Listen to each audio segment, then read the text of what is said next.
வணக்கம், நான் சுதர்ஷன் மகேஷ். பீகார் சட்டமன்ற தேர்தல் நவம்பர் 6 மற்றும் 11ஆம் தேதி நடைபெறவிருக்கிறது. வாக்கு எண்ணிக்கை நவம்பர் 14ஆம் தேதி நடைபெறவிருக்கிறது. முதல் கட்ட வேட்புமனு தாக்கல் நிறைவடைந்ததுக்கு அப்புறமாவும் பல சிக்கல்கள் நம்ம பார்க்க முடிகிறது. இந்திய அலையன்ஸ் கேண்டிடேட் அவர்களே மாறி மாறி நேரடியா மோதுறாங்க அப்படின்றத பார்க்க முடிகிறது. ஸோ ஏற்கனவே இந்திய அலையன்ஸ்ல இருந்த தேசிய அளவுல இருந்த JMM and AIMIM, Aam Aadmi party, இவர்கள் எல்லாமே தனியா களம் காண்றாங்க.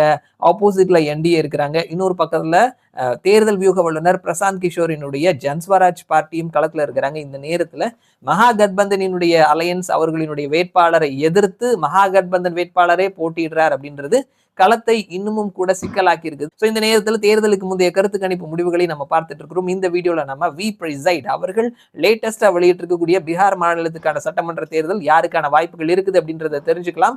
பீகார் மாநிலத்துல மொத்தமா 243 தொகுதிகள் இருக்குது. 122 பிளஸ் தொகுதிகளை கைப்பற்றுபவர்கள் ஆட்சி பிடிப்பார்கள். தற்பொழுது என்டிஏவினுடைய அரசாங்கம் இருக்குது. கடந்த 20 வருடமா முதல்வரா நிதிஷ்குமார் இருக்கிறாரு. சோ யாருக்கான வாய்ப்புகள் இருக்குது? வி பிரைசைட் அவர்களினுடைய தேர்தலுக்கு முந்தைய கருத்து கணிப்பு முடிவுகள். இவர்களினுடைய கருத்து கணிப்பு முடிவுகள் படி பார்க்கும் பொழுது வாக்கு சதவீதம் என்டிஏ 45.53% வாக்குகளையும், மகாகட்பந்தன் 39.49% வாக்குகளையும், மற்றவர்கள் அல்லது கடுமையான சண்டை நிலவக்கூடியது அப்படின்னு பார்த்தோம்னா 14.98% வாக்குகள்னு சொல்லியிருக்கிறாங்க.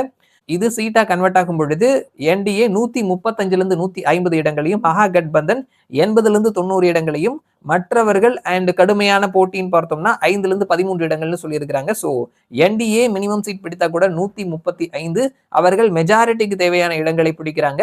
மகாகட்பந்தன் மேக்சிமம் பிடித்தா கூட 90, மெஜாரிட்டிக்கு தேவையான இடங்களை பிடிக்கல. ஸோ வி பிரைசைட் இவர்களினுடைய பீகார் மாநிலத்துக்கான தேர்தலுக்கு முந்தைய கருத்து கணிப்பு முடிவுகள் படி பார்க்கும் பொழுது அங்க என்டிஏவினுடைய அரசாங்கமே தொடர்வதற்கான வாய்ப்புகள் இருக்குதுன்னு சொல்லியிருக்கிறாங்க.